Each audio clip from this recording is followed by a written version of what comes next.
Zé Genuíno, bem-vindo. É um prazer falar com vocês, é um prazer estar no DCM, é um prazer discutir política nesse momento em que muitas coisas estão acontecendo de maneira concentrada e de maneira surpreendente. É através dessa compreensão que a gente vai entender melhor, porque não basta ver, nós temos que compreender o que está por trás das imagens, o que está por trás das atitudes. É isso que eu pretendo fazer com vocês. Excelente, Genuíno. Então vamos começar pelo começo. Como que você analisa a manifestação de ontem? O Bolsonaro demonstrou força ou acabou demonstrando que ele está completamente isolado, cercado por um cercadinho ampliado?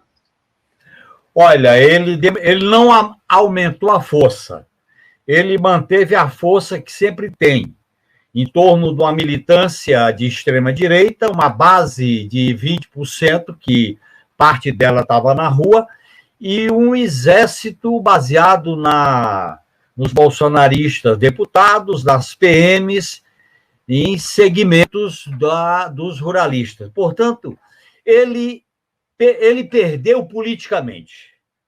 Ele demonstrou força na rua? Demonstrou sim. Não foi um fiasco, não foi um cercadinho, porque a quantidade de gente que ele botou em Brasília e São Paulo. Agora, para quem tem o poder na mão, para quem tem os instrumentos de coação, para quem tem instrumentos financeiros, para quem tem as redes de apoio financeiro, ele esperava ter mais gente, mas não foi um fiasco. Agora, o problema principal é a repercussão política. O resultado político foi uma derrota, sim. Ele saiu desses eventos pior. Pior pelo que ele é, pela essência dele. É aquela história do escorpião. Ele é escorpião, ele ferrou, não adianta. A história do escorpião com o sapo. Então, ele é assim, ele precisa de ter conflito, precisa de ter inimigo, e ele vai soltando as coisas de qualquer maneira, de qualquer jeito. Neste sentido, as reações ao discurso dele foi uma derrota política. As reações de alguns representantes das instituições, como as reações do Supremo, as reações do Senado, e as reações muito mitigadas do presidente da Câmara, que é uma vergonha o que está acontecendo com a Câmara dos Deputados, as reações da grande mídia, as reações dos comentaristas. Portanto, politicamente, ele revelou a essência dele. O que é a essência dele? É um despreparado, é uma pessoa que não tem limite. Por exemplo, fala em Conselho da República quando era Conselho de Governo. Ele não tem uma sistemática preparatória para fazer o discurso, e ele vai naquele impulso de extrema-direita, do negacionismo, do resgate à ditadura, da violência, do conceito de inimigo. Neste sentido, o ato de 7 de setembro teve uma repercussão negativa, porque ele criou mais problema do que cacifar para continuar endurecendo ou para negociar. Eu nunca acreditei que ele negociasse, porque não é da natureza dele negociar. Eu acho que o tamanho da crise com a pandemia, o tamanho da crise social, da crise econômica, do isolamento internacional e a divisão na classe dominante, ele só aprofundou todos esses fatores do que eu chamo de uma crise sistêmica. Agora, ele vai continuar provocando, ele vai continuar confrontando, ele vai continuar preparando, porque o golpe já foi iniciado. Ou as pessoas detêm essa monstruosidade através de uma medida política legal, que é o impeachment, ou então ele vai continuar no limite do limite. Para ele não existe limite. O limite é ele. Aliás, sempre foi assim na carreira militar, na Câmara dos Deputados.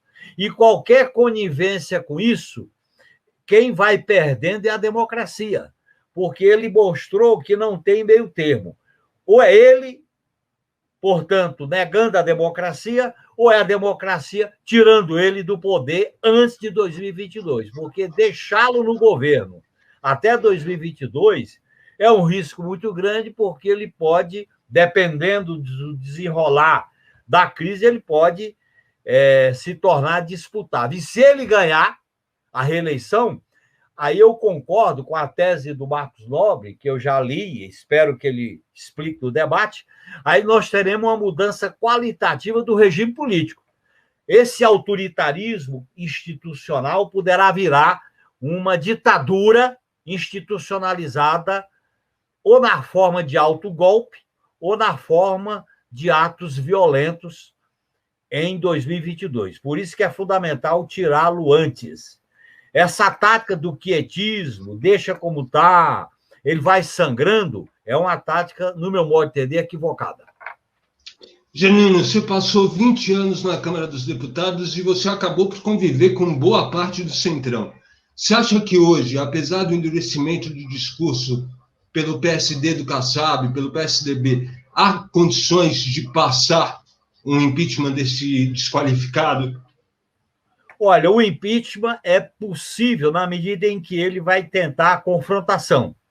Na medida em que ele faz a confrontação e entra em cena o Supremo e entra em cena o Senado Federal e há uma divisão na classe dominante, e com o aguçamento da crise econômica, e se pintar a crise energética, que já está aparecendo, ele pode perder as condições de governabilidade. E o Centrão não tem projeto de poder para o país. O projeto do Centrão é sobreviver com cargos, com reeleição de deputado e senador e com emenda no orçamento.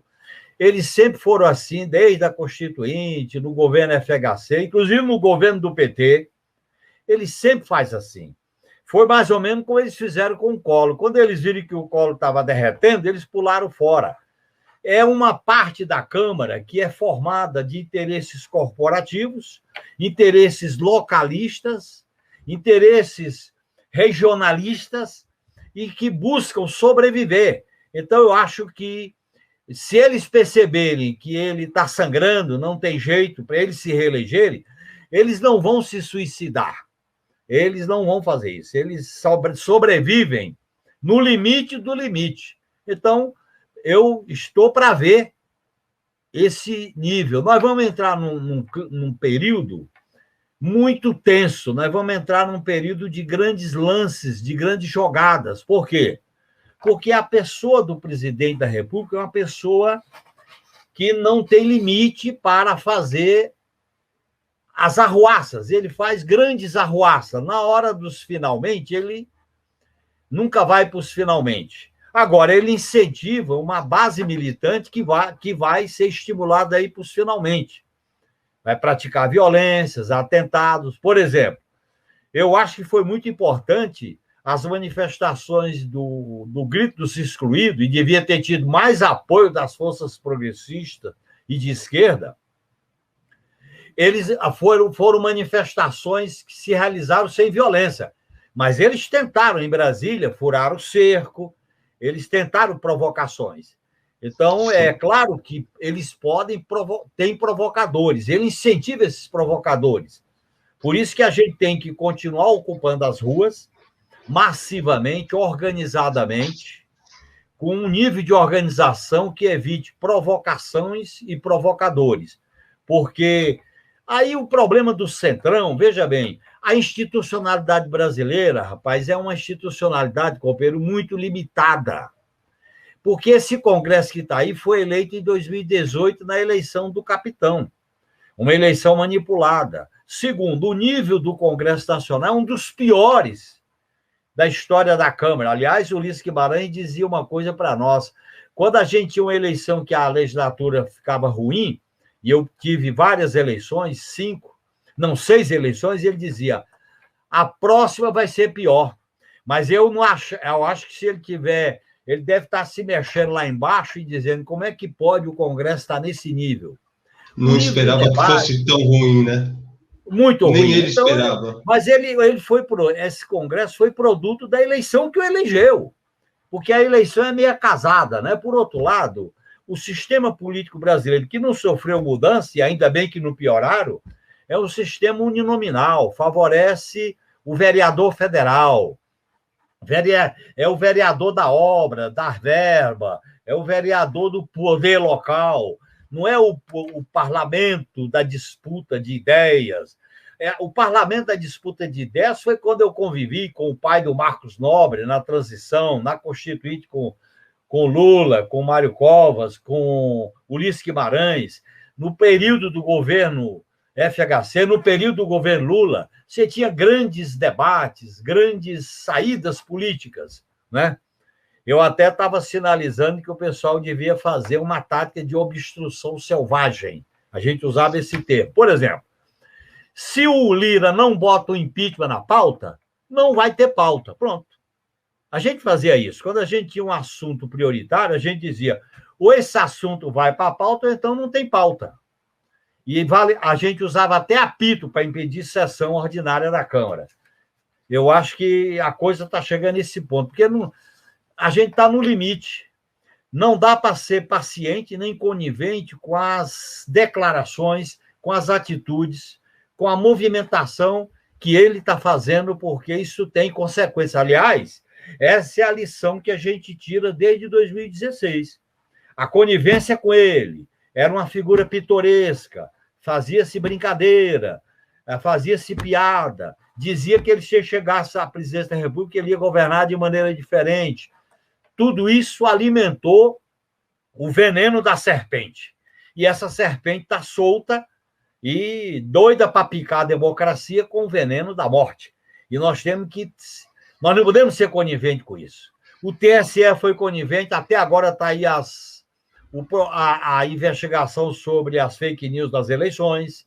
O próprio Supremo Tribunal Federal empurrou isso de uma certa maneira, agora é que está agindo, enfrentando. O Congresso nem se fala. Agora, com a CPI da Covid, mudou a postura.